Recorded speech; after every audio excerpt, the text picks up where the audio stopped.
Bom dia, nono ano!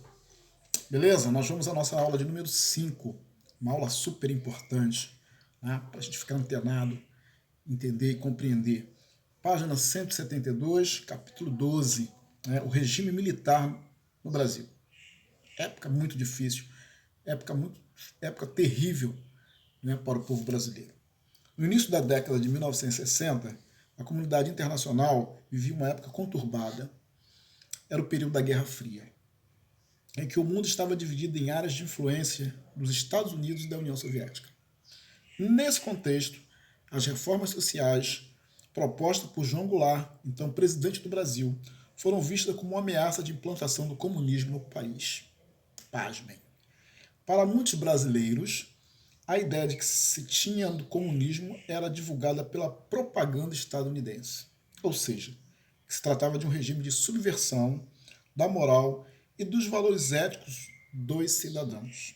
Por isso, grande parte da população acreditava que somente os militares poderiam salvar o país do avanço comunista. Dessa forma, como vimos no final da unidade 4, por meio do golpe de 1º de abril de 1964, João Goulart foi deposto e os militares assumiram o poder. Ficaram 21 anos no poder aqui no Brasil, né? E aí, logo após, né, o golpe, o presidente da Câmara dos Deputados, Ranieri Mazzini, assumiu inteiramente o cargo de presidente. No entanto, na prática, o poder é exercido por uma junta militar, formada por um representante do Exército, um da Aeronáutica e um da Marinha. Né? Então, os militares tomaram o poder, né, sobre uma ditadura, né, e ficaram esses 21 anos, como eu falei. Com a implantação da ditadura civil-militar, muitos direitos garantidos pela Constituição passaram a ser anulados pelo governo. Okay? Naquele período, a liberdade de expressão, por exemplo, não era um direito garantido. Okay? Então, né, a censura começou a pressionar principalmente os jornais.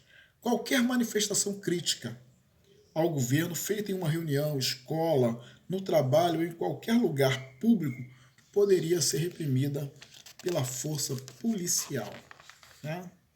Então, de uma forma covarde, eles reprimiam quem falasse mal deles. Né? Você não podia ter uma ação crítica contra o governo. Né? E isso eles fizeram e foram se consolidando no poder. Né?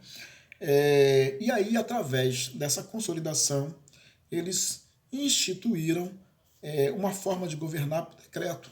E criaram vários atos institucionais. Né? O AI-5, o AI-2, o AI-3, o AI-4, até o AI-5, que foi o pior. No AI-1, proporcionava o poder de caçar mandatos e suprimir direitos políticos. Então, eles fecharam o Congresso.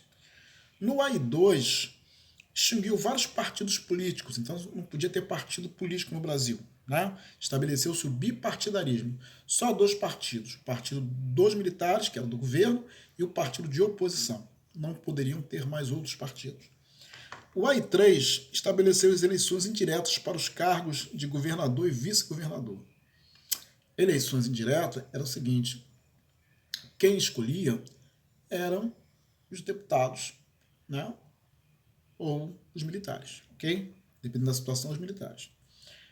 O AI-4, o Congresso Nacional, né, convocou o Congresso Nacional para a elaboração de uma nova Constituição Federal, ok?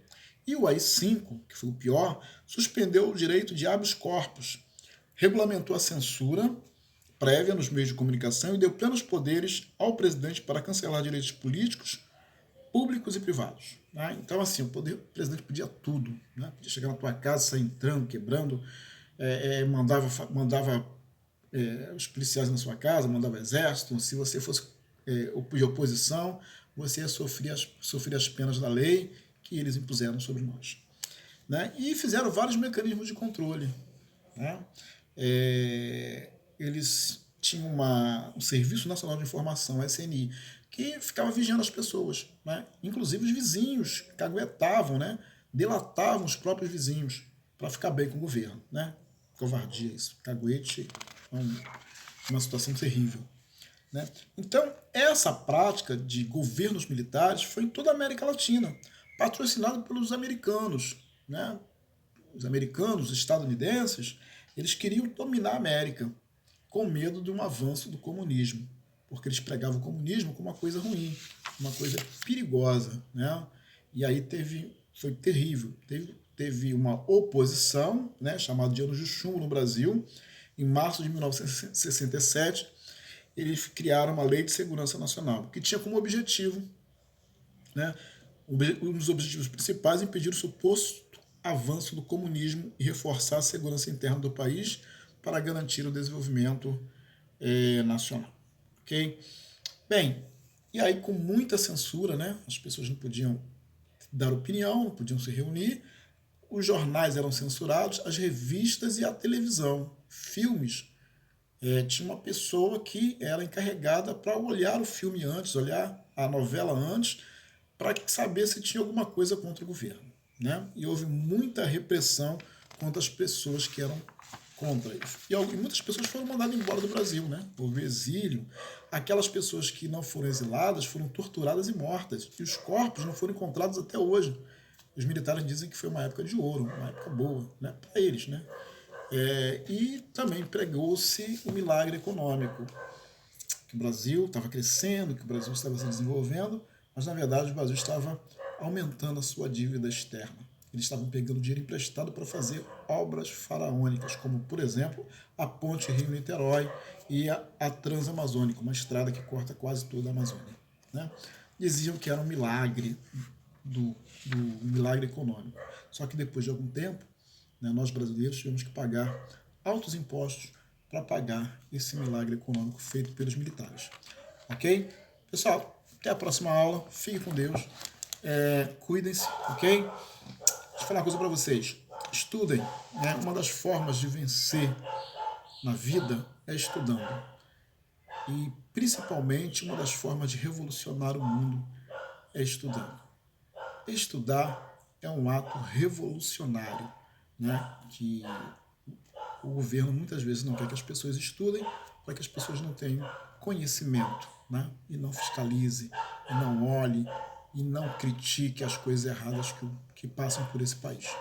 Valeu, um abraço, até a nossa próxima aula.